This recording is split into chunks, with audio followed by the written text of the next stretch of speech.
The United States government knew about the ET presence no later than July of 1947 in Roswell. Made the decision at that time to keep that from the American people. Fine. Almost exactly 5 years later to the week, there was a significant flyover of Washington, D.C. The U.S. government had a problem. General John Sanford made the response for the government, which was equivocative, but not unreasonable. But also there came a response from Donald Keogh, who flat out said, these are extraterrestrials. It's not human. Again, the government made the decision to keep this from the American people. 10 years later, 1962, we had the Cuban Missile Crisis, where we almost had a nuclear war. Only 4 years after that, these craft started appearing over our nuclear facilities and shutting our nuclear weapons down. How many times this happened in the 60s, we don't know. Because the Air Force probably at some point was able to keep a much tighter rein on the outcome. But witnesses for a number of these shutdowns came forward. They have been trying to testify before Congress for 30 years, which is when they initially made the decision to start coming forward, led by Captain Robert Salas. The government has not allowed them to testify. In fact, it has virtually ghosted them. It was about the only thing they could do. All right. And so that was in the 60s. Again, the government kept this from the American people. Decades went on. And then we start to approach what I think is the end game, the end of the truth embargo. And we start moving into that 7-year period starting in 2017. But it's not been easy. It's been slow. There's been pushback. There's been some wins and losses, but we are moving toward disclosure without question. However, we are also moving toward nuclear war. Just that one thing alone is enough to be justification for more action from them. And so as we stall on the disclosure process, we suddenly have what the history will call the era of the drone swarms, the drone swarm flap. Let me take you back to May 17th of 2022. At that time, we had a hearing in front of the subcommittee of the Intelligence Committee in the Senate. Scott Bray and Ronald Moultrie. It was the first hearing, by the way, since the last one in 1968. So we're talking 54 years. So that's progress.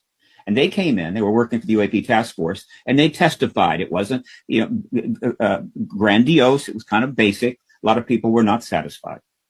But at that hearing, you may recall, a video was presented, a video that had emerged not too long before the hearing was held. And it involved a drone swarm around one of our ships at night, not over New Jersey, not over the UK, not over some part of the United States, but over one of our ships at night. And they did not shoot them down. In fact, they didn't do anything. And the only reason we got that film is because, well, a lot of sailors have cameras. They're allowed to take cameras with them. And somebody filmed it and it got in our hands. And Scott Bray tried to explain it, but it was really painful. So the drone swarm era goes all the way back to 2022. And it has been escalating ever since. And so here is my conclusion. The extraterrestrials have lost their patience. And the risk to us as a civilization has only increased. And so they've decided we're going to end this nonsense. And so they are doing incursions, using their devices, whatever they are, not just in one place, not in two places, not on one continent, multiple continents. And the U.S. government knows it. And what do? Here's what they do, right? You can't shoot them down. They know they're extraterrestrial, I can assure you, right? Trying to shoot down extraterrestrial craft of any kind or orbs of any kind, you end up killing human beings, and it's hopeless. You don't want to send up piloted craft because they can crash. So you send up your own drones to somehow monitor them as best you can.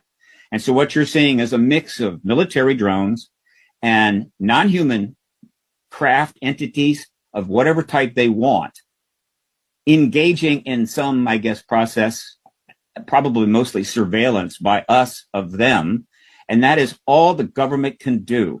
And so what the ETs and their genius have done is put the United States government, the UK government in impossible position finally.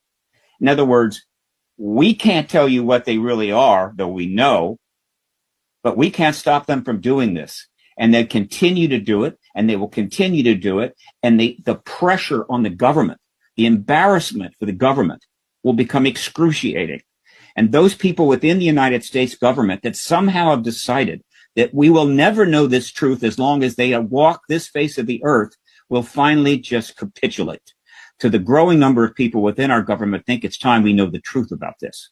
And so this is an ET-driven intervention to get us into the post-disclosure world before we blow ourselves to hell. The current engagement of it is to send up our own drones to try to, I don't know, follow them, do what we can. The whole thing is a giant fiasco, and it only leads one way, right?